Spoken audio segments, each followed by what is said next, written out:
سلام تخاتلتي أدو channel حزي زلكم زاركم دما مسترات يوتيوب نا يوتيوب مسترات حد تايم تخانم كنقلسينا بزي مسار دما مسترات يوتيوب زحجز ترى قص فنوت كارتا يحزلكم قرير لهم يوتيوب مسترون تايو بخما يسرح نمن تاي خب دنبي زي سرح زبل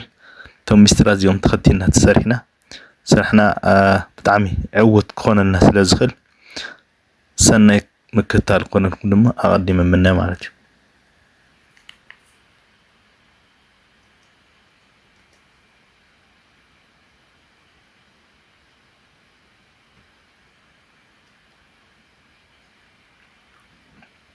توم استرات يوتيوب زبال حدا يوتيوب كان خعبي جوركا مالك نخعبي واتش اور سبسكرايبر بتعمي نعاوين كخدركا تخوينو توم استراتيجيو مسارات غيركا ክትጓዓዝ ኣለካ እዩ ካሊ ቶም استرات ዝሕግዝካ ገንዘብ ንምርካብ ኣታዊ ኻን ንብድንፋዕ ወይ ኻን ሙሳኽ ማለት እዩ ዝተፈላለዩ ኣታዊ ንምርካብ ቶም استرات እዚኦም ክትፈልጦም ይግበካ ማለት እዩ ካል ትዕዞነ ፈጣሪ ምዃን እዩ ተጽዕኖ ፈጣሪ ማለት ብዝተፈላለዩ بحساباتك ተጽዕኖ ፈጣሪ ኮይንካ ناتكا يوتيوب بتعم تفلات كينو أو كل عالم ويكا كله خابتات بزعوا ناتكا يوتيوب زفترهم تزعنوتات كفتر كله بتوم مسترات يوتيوب أبيلكا يو مالتي أزي كل حساب ترايك يكونن بزحت وخاشد الشش وعدت هذا اللو جنزو زرخو ونايت واتشانلات مهناس أشحات فترتي تمسسال نخجورو نمحجاز تكملو لك نايفنو تكاتا مالتي سلازي زي حسب درجة يكونن زوجعكم زرلخو تخكلينيا أو تجبر زلون تتقيمهم له زحلفون حزقة عمد كام زركون زتكملوني نصهم كأن تكمل إيه قريبة زرلخو مالتي سلازي توم مسترات توم وانا نجار سلسة يوم زخفول مالتي تحدا نمعلاي تشانل عرسون قعبي بدنبي صبوا درجان خبز صحي كلاي تشانل مسعبي تاك سرح الكميات جنزة المركب تفعل أتاوتات ترخوا لهم مالتي اتصال سين دجنا تشانلكم عوي له أورد جنزة أتاو فلفل أتاو قين له زين تسعون في تاريخهم تشانلكم كعمالتي نعملت كم ناي إثيا فورم زبالة استفعل عليه كالتات مع خنا زينا سرحو استفعل عليه ناي رياكشن فيديو سرحو استفعل عليه ناي تيك سرحو سلازي ناتكمون تايخون لما تسعون في تاريخهم فلوت يخون لو مالتي سلازي زي كاوزيرو جمرو وتخينكم ويدما دحري قدم حز وديكم كم حدش تسؤال لهم كم حدش عم مسرح تركوا ما تزوم متكلازياتهم تحسنا يعني مقيار نصرنا مقصارن رأس متمن كوخايو مالت وخا كوخيو نياتو زوم مسترات زيو مسارات غير كنت تقعيسكي عرسا نموي خان مقيار كاود كتون كدحن كايو مالتي سلازي هذا استرجع يوم مالت توم نا يوتيوب مستر زبالو استرجع يوم بزحتون تقوم لهم أبزح الساعتنا تقوم لهم زلوا يوم سو كلنا كنت كم خمسة لنا أي مالتي سلازي كابادو channel نمعلاي زحجزو استرجع شو عت سي framework زبالو بسيز جمر يوم توم شو عت زيهم يوم توانا كند مالتي سلازي channelنا نمعلاي حدا توم شوعته كم دي ان اي نايمنو سوكف عوت channel كوينه يسرحو مات نامنت ناي حدا سو ود سب دي ان اي زبال تحد انت غديلو تحد خسرح يخرن سلازي تمغاغابي مالتي سو زي مالت شوعته مسرته متكالات አለው ነው سوكفهم بفيدل سي زجمرو زيهم بحوار جينيتيكاوي كود ወይ ድማ ናይ ሓደ معول يوتيوب channel ويز هون تحسوا channel يفطروا ماتيو لكع كم تدين حدا فطر بخمي كم زعبين كم السرحن زوسن زون شو عت فريم ورك دما channel كا وخا channel كي بخمي كم زمعبل نسمعتي كم زسحبن عبيت كم زقصلن يوسنوا لهم تاي مالتيو زون شو عت زيوم حدا يوتيوب كباد يكون كاب استفعل توجيسو ناب زحاشة درجة خوص حزو خليهم مالتي ارسا ورسوم كعتا مقاقبتيو ተሓደ ምስ ተሓደ ሓቢሮም ዝጓዓዝዮም ተሓደ ገዲፍካ ተሓደ ዘሊልካ ትኸደሉ ጉዳይ ግን ኣይኮነን ማለት እዩ ስለዚ ሓደ ባእታ እንተ ጎዲሉ ወይ ድማ እንተ ደኺሙ ንኣብነት ኣብ ዲኤንኤ ሓደ ባእታ ወይ ኤሌመንት ክደክም ከሎ ዓቕም ናይ ቻነል ዓቕም ናይ ተወዲ ሰብ ይደክም ማለት እዩ ስለዚ ዓቕም ናይ ቻነል ከዓ እንታይ ይኾን ሎ ማለት ካብተን ሓደ ሲ ዝበሃል እንተ ጎዲለን ወይ ከዓ በአግቡ እንተ ዘይሰርሕናሉ ደካማ ንኸውን ማለት እዩ ስለዚ ዝጎደለ ይህልየና ከምዕባለ ክድንጎየና ክእል ወይ ከዓ ብሓፂሩ ከዓቢ ኣይንኽእልን ማለት እዩ ስለዚ ሓንቲ ዘሊልካ ዕቤትካ ድማ ይዝሕትል ማለት እዩ ካብዞም 7 ሲታት ሓንቲ ዘሊልኩም ታዕቤትኩም ናይ ቻነልኩም ብጣዕሚ ደካማ ይኸውን ቁልጥፍ ክኾን እናተገቦ ግን ደካማ ይኸውን ማለት እዩ ስለዚ كلهم معره تتقوملهم عاود كانوا بقلطف اختمزغيهم مات زي دما نحد هداو صقتنينت زغلو يتحدى حيرهم زخديو مالتي سو بلصات حستو بزي قنعنت بزي لوط بقلطف مخنياتو بلوط حست تسرح كن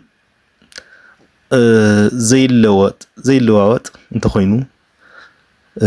صبوقي مالتي تزي خوينو كن دحز اللواوط خوينو سو ولا بلوط كونتنت يحليخا consistency እንደዚህ ሁሉ ዋጋ ይውል ማለት ነው content without consistency ምንም እንትን ይቆራል ምክንያቱም content ተሰርሕ ሙጽቡቅ ብሉጽ ሆነ content ተሰርሕ ግን consistency ወይ ከዓ ዘይለዋወጥ ንኣብነት ታይን ማደድ እዚ ሓደ ዩቲዩበር ወይ ከዓ ሓደ content creator ንበል ቀዳም ሰንበትን ሰንበት ጥራሕ አፕሎድ ዝገብር ወይ ከዓ ዝጽዕን ቪድዮ ዝጽዕን ተኮይኑ ኩሉ ግዜ ሰንበት ብሳ ሰዓት ክጽዕን ኣለዎ ማለት ተዚህ ኮይኑ ግን ታይ ክፈጠር ማለት እዩ ያው ናይቲ ሓደ ድኽመት ሒዝዎ ንድሕሪት ኸይድ ማለት እዩ ምክንያቱ ኮንቴንት ክሬት ይገብር እዩ ትሕዝቶ ኣለዎ ግን ኮንሲስተንሲ ይኮነን ማለት እዩ ሶ ክትሕዝቶ እናሃለካ ኮንሲስተንት ኣብዚ ኮን ካሎ ግን ሓደ ዩቲዩብ ካ ኦሬዲ ፈሊጥ ወሎ ሶ ብዛ ሰዓት ሳይጽበይሎ ናትካ አልጎሪዝም በደንብ ክንክሰርሕ እንታይ ይገብር ብታ ሰዓት ይጽበይካ ኣሎ ማለት ካልኣይ እንደገና ተዓዘብካ ቻነል ከሰብስክራይብ ዝገብሩ ናትካ ቪዲዮ ዝካተልካ ኣፍታ ሰዓት ኩሉ ግዜ ሰንበት ታይገብርሎ ማለት እዩ ኦኬ ኣዶ ቻነል ዝበሃል ክለቀይሎም ማዓንቲ ኢሎም ይሓስቡ ይጽበዩ ኮይኑ ግን የለን ሶ ብዝ ምክንያት እዚ እዩ ዝወድቕ ማለት እዩ ካሊ ሶሊድ ክላሪቲ ዊዛውት ኮሚኒቲ ማለት ጽኑዕ ንጽርነት ብዘይ ማሕበረሰብ ንውሶፍ ዘይብሉ ኮይኑ ይስምዓክ ማለት ክላሪቲ ዘይብሉ እንተኮይኑ ክላሪቲ እቲ ቪድዮ ካ ማነው እቲ ኮንቴንት ካ ክላሪቲ ዘይብሉ እንተኮይኑ ኮሚኒቲ ክፈጥር ይኽእልን ማለት እዩ ሶ ክላሪቲ ንጽር ዝሆነ እንተኮይኑ ግን ታይ ክፈጥር ክእል እዩ ኮሚኒቲ ይፈጥረልካ ኮሚኒቲ ምስ ፈጠረልካ እንታይ ይፈጥርሎ ማለት እዩ ኢንጌጅመንት ይፈጥር ኢንጌጅመንት ምስ ፈጠረልካ እንታይ ይኾንሎ ዝሓሸ ዩቲዩብ ካ ይዓቢሎ ማለት እዩ ታማነ ዘይብሉ ድልዱል ምትእሳር ያ እዚ ከዓ እንታይ ማለት እዩ ጽቡቅ ኮኔክሽን ለካ ግን ክሬዲቢሊቲ የብሉን ተኣማኒ ኣይኮነን ጽቡቅ ምትእሳር ከለካ እንትኮይኑ ምትኣማኒ ሕደ ዘይብሉ ዋጋ የብሉን ዳርጋ ጉድጓድ ማለት እዩ ሶ እዚ ማለት እዩ ስለዚ ስትረም ኮኔክሽን without credibility is feel ዋጋ የብሉን እዚ እውን ዝብለና ዘሎ ስለዚ ሓንቲ እንትዘሊልካያ ናይ ተኻልት ታይ ትኾንላ ማለት እዩ እናደኸመት ትኸውን ሶ ኮንተንት without consistent እዚ ማለት እዩ ኮንቴንት ክትፈጥር ከለካ ኮንሲስተንት ክትኸውን ኣለካ ማለት እዩ ክላሪቲ ክልካ ኣለዎ ክላሪቲ ካ ደሞ ምስ መን ባዕረኹን ምስ ኮሚኒቲ ምክንያቱ ኮሚኒቲ ካ ክፈጥር ኣትኽእለሉ ሰዓት ኮንቴንት ብደንቢ ይሰርሕ ማለት እዩ ኮኔክሽን ካ ትፈጥር ካለ ደሞ እንታይ ይኸውን ማለት እዩ ክሬዲቢሊቲ ተኣማንነት ትፈጥር ኢኻ ማለት እዩ ጽቡቕ ተኣማንነት ትሕድር ኢኻ ኮኔክሽን ምክንያቱ ኮሚኒቲ ቢልድ ምስ ገበርካ ኮኔክሽን ትፈጥር ኢኻ ሶ ተኣማንነት እውን ቢልድ ትገብር ኢኻ ማለት እዩ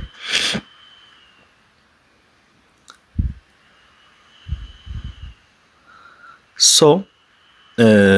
ኣብዚ ክንዕዘቦ ንኽእል እንታይ ማለት እዩ እቶም ኩሎም 7 ሲታት ብሓደ ብምጥቃም ቻነልና ክዓቢ ይኽእል ማለት እዩ እንታይ ንፈጥር ማለት እዩ ተዓዘብትና ኣድነቕቲ ይኾኑ ያ ተዓዛባይ ናትካ ተኸታላይ ኩሉ ግዜ እንታይ ይኾን ሎ ማለት እዩ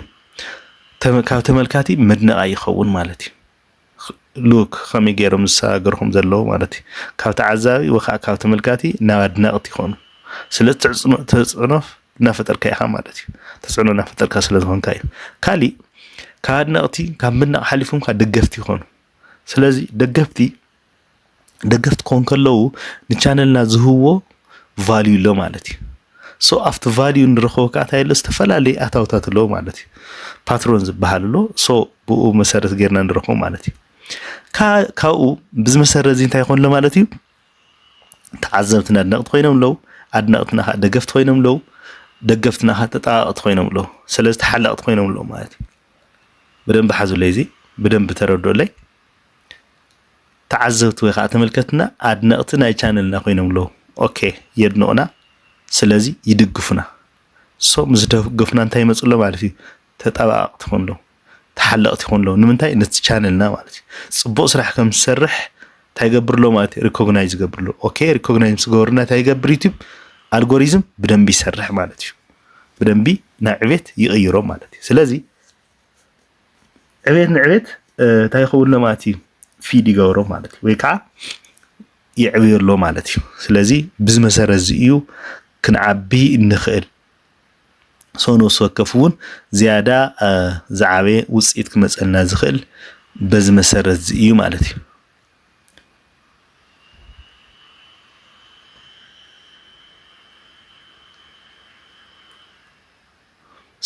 اوكي وصل حدا انت يحزي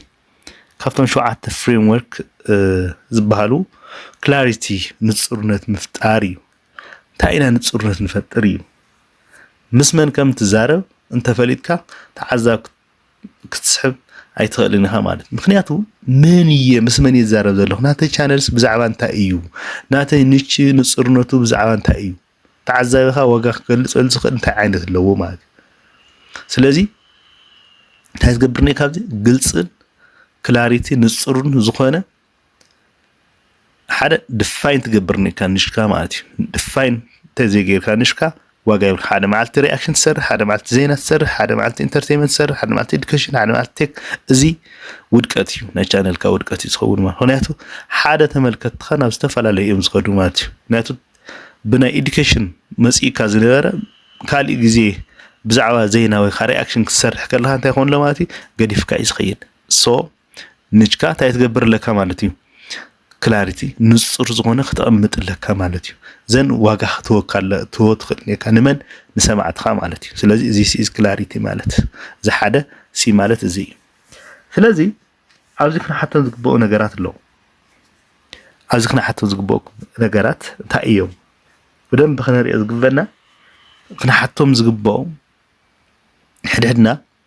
نمن كحجز وي كزناقعيه زصعر زلو تايني مالتي إذا channel زي زفتركوه وكعز فيديو زي أنا content يكسرح كله نمن يحجز نمن قاي كزناقع مزناقع انت هينو نمن كزناقعية زفتر زلو define كون لو كفلت كخلني هو target كوكع لو مالتي زي نمن يحجز زحجز سوات كخلي لو you should have to solve problem مالتي مغنيات problem ده زي فتحها واقع يولون مالتي channel كا واقع يولون so نمن يحجز مالت نزي كالي انتاي كمهارو تاخك سمع لو مغنياتو عفت كونتنت خوش انتاي تاخ تمر دليخا تاخ تسمع مخدل حدش نجر تفطر لهم تخلني حدش نجر امسيخا كتوم تخلني كا فيد كتغورم تخلني كا مالت سلام انت ايوم خا كاون نزقلو مغنياتو حدش نجر تقريبا خا كاون نخازقلو حدش نجر تزي غيروكا كمن خير قارو خير يقولون سلازي زي بزي مسارة زي زغبر كنحتت لنا نوعنا مالتي نوعنا مسحتنا نرخو مسئي مالتي سلازي من مخان كان تاي كم تقربن مسمن كم تزاربن بلكع مفلات اقداسي مالتي مخنياتو تكلاريتي زبهلا بزي مننت كان حزي تفلت هنا channel كا انتاينت انت حزي فلت كايو تقروخا مسمن كم تزارب انت حزي فلتك مخنياتو عدمه كاتاغوري له نهصاونتن نعبيتن زبحال مالك نهصاونت تزارب انت خوين كان عبيت تزارب يقول كان عبيت تزارب انت كان نهصاونت تزارب يقول كان زي هتفلي زغباك مالتي اودينسكا تعذبت من مخانو بدم كتفلينك سلازي نصرنت مزهلوكا نو سو كفت حستو نصر علامه كلو كخل علو مالت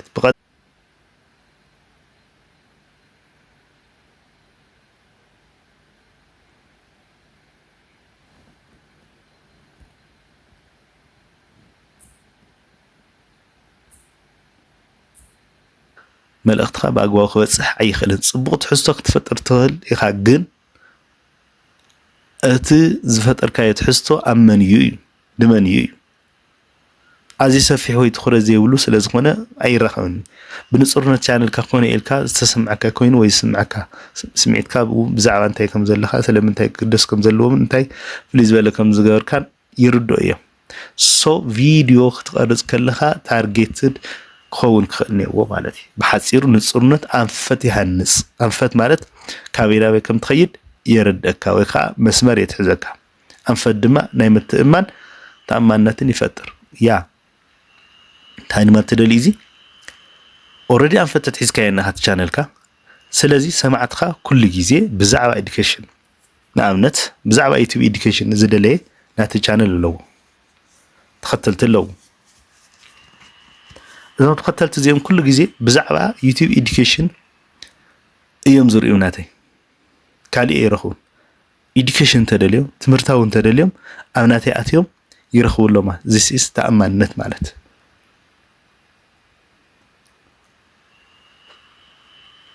ካልእ ትሕዝቶ ምፍጣር እዩ ካልኣይ ንብሎ ትሕዝቶ ኣፈጣጥራኻ እዩ ወይ ከዓ ኮንቴንት ክሪኤት ትገብር ከለኻ ምስ መን ከም ትዛረብ ምስ ተፈሊጥካዮ ኦዲየንስካ እንተፈሊጥካ ሶ ካብኡ ቆፂ ዘድልየካ እንታይ ማለት እዩ እንታይ ከም ትካፍል ወይ ከዓ እንታይ ትሕዝቶ ከም ትፈጥር እንታይ ምግባር እዩ ምፍላጥ እዩ ካልእ ይኾነን ኦዲየንስካ ፈይጥካ ኣለካ ስለዚ ትሕዝቶኻ እንታይ ትገብር ብደንብ ትፈልጥ ነይካ ማለት that's why ፒላር ዝበሃሉ ማለት እዩ ስለዚ አንድ ወይ ከዓ ፒላር ትሕዝቶኻ ዝኣቱ ካብ 3 እስካብ 5 ቀንዲ ምድባት ብቀፃላ ዙርያ ክትፈጥሮም ምፍጣር ወይ ከዓ ምኽኣል እዩ ትሕዝቶኻ ኣብቲ ናትካ ንሽ መሰረት ጌርካ እንታይ ትገብር ዓንድታት ኣለዉ ወይ ከዓ መሰረት ፋውንዴሽን ቻነልካ ኮይኖም ይሰርሑቶም ዓንድታት ማለት ትኹረትካ ንኽትቕፅል ይሕግዙካ መን እቲ ፒላርካ ማለት ውጥን ምውፃእ ቀሊል ይገብሩካ ሰማዕትካ ድማ ካብኻ እንታይ ክፅበይ ከም ዘለዎም ንኽፈልጡ ይኽእሉ ማለት ንኣብነት ቻነልካ ብዛዕባ ውልቃዊ ዕቤት እንተኮይኑ ብዛዕባ ውልቃዊ ዕቤት እንተኮይኑ ቻነልካ ብዛዕባ ውልቃዊ ዕቤት እንተኮይኑ ዘውግዕ እንታይ ይኸውን ሎ ማለት ዓንድኻ ሓደ ብዛዕባ ተሓሳሳ ይኸውን ሎ ማለት ካልኣይ ብዛዕባ ልምዲ ሃቢት ዝበሃል ማለት ካብ ኣፍራይነት ፕሮዳክቲቪቲ ጥዕና ሄልዚ ከምኡውን ሞቲቬሽን ስለዚ ብዛዕባ ንኣብነት ሰም አንድ ዝበሃል እዚኦም እዮም ፒላርስ ዝበሃል ተዋና ፒላርካ መሰረት ፋውንዴሽንካ ስለዚ በዚ መሰረት ውልቃዊ ዕቤት እንተኮይኑ ሰልፍ ዲቨሎፕመንት እንተኮይኑ ስለዚ ስለተሓሳባ ልምዲ ኣፍራይነት ጥዕና መሰረት ዝገበሩ እዚኦም ክትሰርሕ ማለት እዩ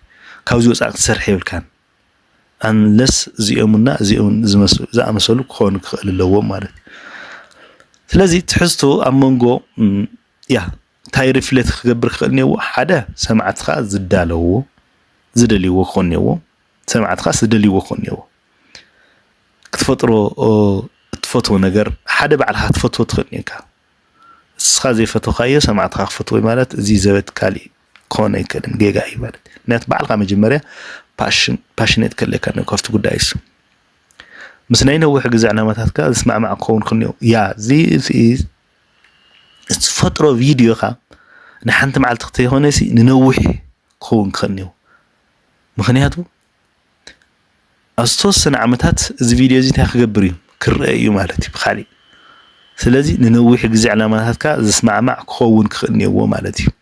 ሶ እንታይ ክትገብር ነይካ እተን ሰለስተ ክዛመዳ እንተለዋ ትሕዝቶኻ ተፈጥራዊ ቁኑዕን ዘላቕን ኮይኑ ይስምዓካ እዚ ድማ እዩ ነባሪ ዕቤት ነዳዲ ዝፈጥር ያው ነዳዲ ዝብል ኣብዚ ጉልበት ሓይሊ ልማድ ተደልዩ ምክንያቱ እቲ ቻነልካ ብደንቢ ክዓቢ እንተደልዩ ተንሰለስተ ነገር እዩ ሓደ ሰማዕትካ ዝደልይዎ ኦሬዲ ኦዲየንስ ስለዝፈጠርካ ሰማዕት ስለዝፈጠርካ ዝደልይዎ ክኾን ነይዎ ንኣብነት ኤዱኬሽን እናሃለየ ብዛዕባ ሰበር ዜና እንተምፂእካ ኣሎ ዋጋ የብሉን ሶ እዚ ማለት እዩ ሶ ኤዱኬሽን ጥራሕ እያ ክትኮን ዝግበአካ እዛ ቻነልካ ታናትካ ንሽ ማለት እዩ ካልእ ክትፈጥሮ እትፈትዎ ነገር ክኸውን ክእል ነይዎ እትፈጥሮ ኮንቴንት ወይ ከዓ ትሕዝቶ ንስኻ እውን ትፈትዎ ክኸውን ነይዎ ንስኻ ዘይትፈትዎ ግን ካልእ እዚ ንእሽተይ ቻነል ካውን ይጎድዩ አቆጻል ዓላማ ካውን ይጎደካይ ማለት እዩ ስለዚህ ዞም ሰለስተ ዝባሃሉ እዚኦም መሰረት ጌርካ ዘተጓዓዝካ ትሕዝተካ ዝሓሸ ይኸውን እዩ ንኣብነት ሓደ ፈጣሪ ቴክኖሎጂ ኣብ ግምገማታት ትምህርቲ መሳርሕታት ኣፍራይነት ምክታት ፈጠራን ከደብ ይኽእል ያ ናቱ እዚ ዝተፈላለዩ እዩ ናይ ቴክኖሎጂ ግምገማታት ኣናሊሲስታት ኤዱኬሽናል መሳርሕታት ኣፍራይነት ያው ፕሮዳክሽን ዝኾኑ ምክታት ከብ ይኽእል ኣብ ንወሶ ከፍ ዓንዲ ወይ ከዓ ፒላር 20 ናይ ቪድዮ ሓሳባት ምፍጣር ትኽእል ኢኻ ለኣብነት ኣብዚ ላዕሊ ቴክኖሎጂ ግምገማታት ዝብል 20 ዝተፈላለዩ ቪድዮ ክትፈጥር ትኽእል ኢኻ ኣብዚ ትምህርቲ ዝብል 20 ክትፈጥር ትኽእል 100 ሓሳባት ክህልወካ ይኽእል እዩ እዞም ሓሳባት እዚኦም ግን እንታይ ክኾኑ እዮም ዓመት ሙሉእ ክካየዱ ዝኽእሉ ክኽእሉ ኣለዎም ማለት እዩ ሳልሳይ ኮንሲስተንሲ ወይ ከዓ ዘይለዋወጥ እዩ እዚ ማለት ንኣብነት መጀመርያ መእተው ዝበልናዮ ቻነልካ ሓደ ዝኾነ ወጥ ዝኾነ ሓሳብ ክህልዎ ይኽእል እኒአዎ ወይ ከዓ ፕሮግራምድ ዝኾነ ስኬጁልድ ዝኾነ ክኾን ህሊ ኣለዎ ተዘይ ኮይኑ ግን ስኬጁልድ ዘይኮነ እንድሕር ኮይኑ ያው ናይ ኣልጎሪዝም ምድብላቕ ክጋጠም ዝኽእል እዩ ማለት እዩ ስለዚ ዩቱብ ኣብ ምትእማን ዝተሃነፀ እዩ ዩቱብ ማለት በቃ ምትእማን ይወነው ዩቱብ ካልእ ይኮነን ዩቱብ ማለት مستعذبك تأمنك زين مستعذبك مستأمنك تيخوني الجوريزموني أمنك الله مالتي الجوريزم زي مستعذبك نحزي تأمنك الجوريزم كأمنك يا خلي تاي لما مالتي زي بحسيرو فيديو أبلود تسجورو له خا فيديو أتصقله له أوان برنامج كوني هو نأمنت أوصل من كل تجزين تقينا أوصل من كل تجزية كل جزء مالتي أوزي تاي حطو يلعل صريت زلول صريت جمارة خنكا بزعوا صريت قدس يولكان جمارة يوزخون اليوتيوبر صريت قدس يولن نقعد أس كابتي حنتي فيديو نابتغاليت فيديو هزين كله نتمهارة نمحيشة يخيد مالتي كابت حدا نتهنى نتمهارة يخيد سلازي زات سواي جمارة خوينو أو صومن كل تسلست فيديو أبلود كساعن كخيل اللو مالتي already كارو عشان هلا علي سبسكرايبرز اللي وانت خوينا جن أو سمن حانت جزء أبلود انت غيرو عاوزين تايت بيلا مالتي كواليتي مالتي صريت حلو فيديو صريت حلو فيديو انت يقبر أبلود يقبر جمار نزغونا جن صريت مسارته خجبر رأي خلين كوانتيتي مسارس كرأي كونز قباء مالتي لازم post one video every Thursday yeah Thursday 6 PM كل جزء اندحر ألميد كيوم نسمعتك ويخا أنت قتلتك زي expect you يصبيخا مالتي every Thursday 6 PM يصبيخا اللو مال يوتيوب دمو ريكومند يقبر كل جزء بزا ساعات ديا ريكومند يقبر already algorithm set تغيرو له تا algorithm مساقات تسمع معلو مالتي unless جزء انت هزي سرحا تايخون له ودقات يزقات امزلو مالتي in short wake up حسر بزبالة تاين مالي post كنقبر كلنا خنسعن كلنا regularly كون كلني ومالي ناقوارزنا نجمرنا ناقوارزنا انتزي خونس كل جزي هفتا ساعات سا post كنقبر يقبأنا اي كالي حدا زدليو رفاين زدليو نقرات نهليو رفاين مقبار invest مقبار improvement حدا نقرات توسخت نقرات معبهاي كعوي مقبار زيوم قسنا لك زموت أسلا زغونو مالتي يا consistent تخوينك grows can become predictive already زي اللواوت ناس عنك هويكا فيديو أبلود ناقوركا تخيلك عبيتك فلوتي مالتي بحد سير تعبيخا تزي خوينا جن بعدل كما تسأي خيلن يوتيوب بعدل هي سرهن يوتيوب بسرحي بعدل كما تسأكيهن لذي عدل مسارس تقاري يكون أنا يوتيوب سرح مالتي كالاي وكانت مبر ربعي كاميرا كونفيدنسي ياو ማንም ጀመራይ ቪዲዮ ሪከርድ ክግበር ከሎ ናይ ካሜራ ፍርሒ ኣለዎ ካሜራ ፊት ለፊት ቅድሚ ሕዚ ንሕዚ ተቀረጽካ የፍርሐካ ኮይኑ ግን ቀስናልካ ዝልመድ ነገር እዩ ቀስናልካ ዝልመድ ኩሉ ኣብ ዝለዓለ ደረጃ በጽሕ ዘሎ ካብዚ ኣይጀሚሩ ኩሉ ማለት ማንም ትሪእዎም ዘለኹም ቪዲዮታት በጣም አውትስታንዲንግ ዝበሃሉ ቪዲዮታት መጀመርያ ኩሎም ናይ መጀመርያ ቪዲዮ ተሪኽሞ ናተንቀጠቀጡ ያው እንትናወሩ ከምስ ዛዕዛዕኹም ናወሩ እዮም ኣብዚ በጽሖም ማለት ስለዚ እዚ ንዓኹም ታይኮን ሎ ጽባሕ ቅየሬ ናይ ሎሙ ቪዲዮ ንጽባሕ ዝሓሸ ኢሎም ክትለዓሉ ክትወገስለኩም ማለት ሶ ምናልባት ግን እንታይ ስትራቴጂ ጥቅም ትፈልኹም ኣብዚ 10 ወይ 20 ቪዲዮ ትቀርጹሞ ሰንቸክ ምግባር ሪቪው አጀስት ኤንድ ሪፒት ምስትኽኻላት መሊስኻ ምርኣይ ደጋግምካ ምርኣይ ዘን ካብኡ ዝሓሸ ክመጽእ ከሎ እንታይ ይመጽእ ማለት እዩ ዝተፈላለዩ ቪዲዮ ኣብ ተቀረጽኩምሉ ካብቲ ሓደ ቪዲዮ እናተማሃርኩም ስትኸዱ ዝሓሸ ዝኮንኩምሉ ሰዓት ድልው ወንካ ምቅራጽ ወይ ከዓ ቪዲዮ መልኣኽ ይከኣል እዩ ማለት እዩ ተሓምሻይ ኮሚኒቲ ማሕበረሰብ ምህናጽ እዩ ያ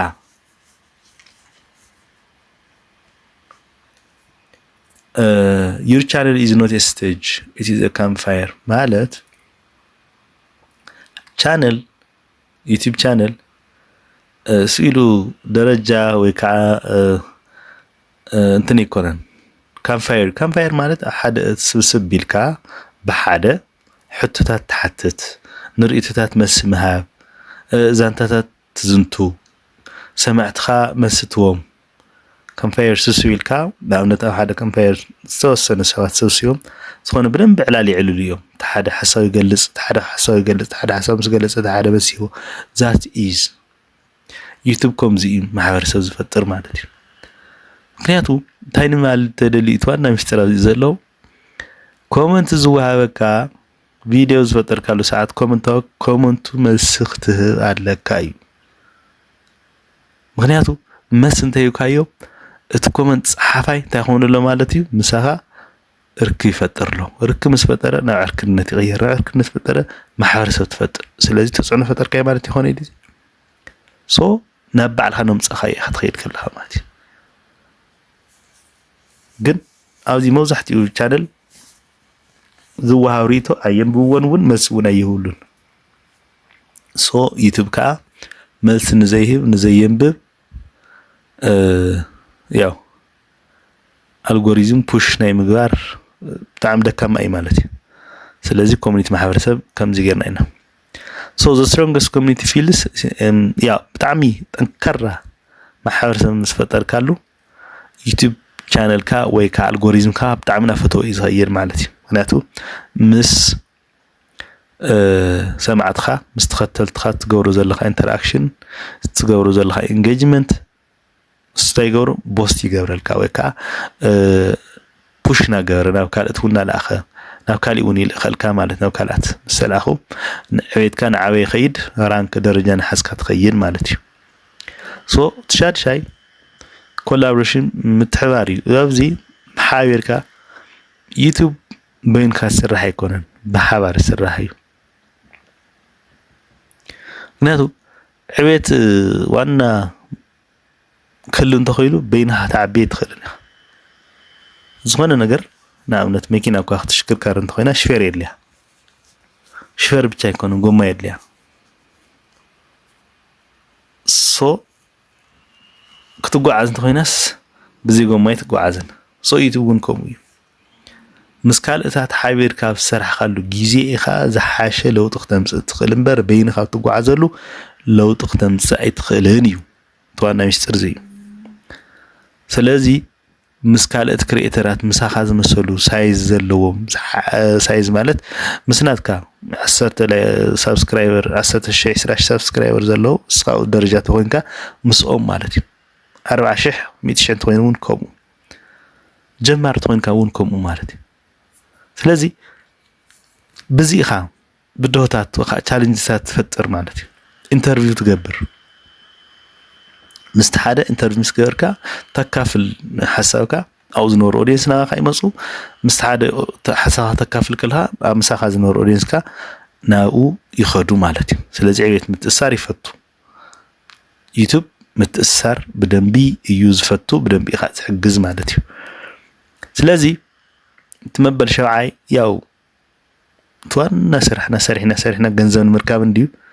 سنت يخون له مالتي وزي monetization is not the goal يا جنزون مركب توان تارجتنا جولنا يخون نوصل دقن أو بزحات نجارات له once you helping people حدا channel كاسب حاجة زوج خد قصري بعلو يجنريت لك أورالك income naturally follows through time مالتي بعلو advertisement كلي affiliate commission كلي كا digital products زبالو نسوات مس حجز كمالتي سلازي زيو مسارات غيرو خمس اليوم مالتي so كورا سمعتي وخا تخاتلتي ادو channel استي كاميرا خيكم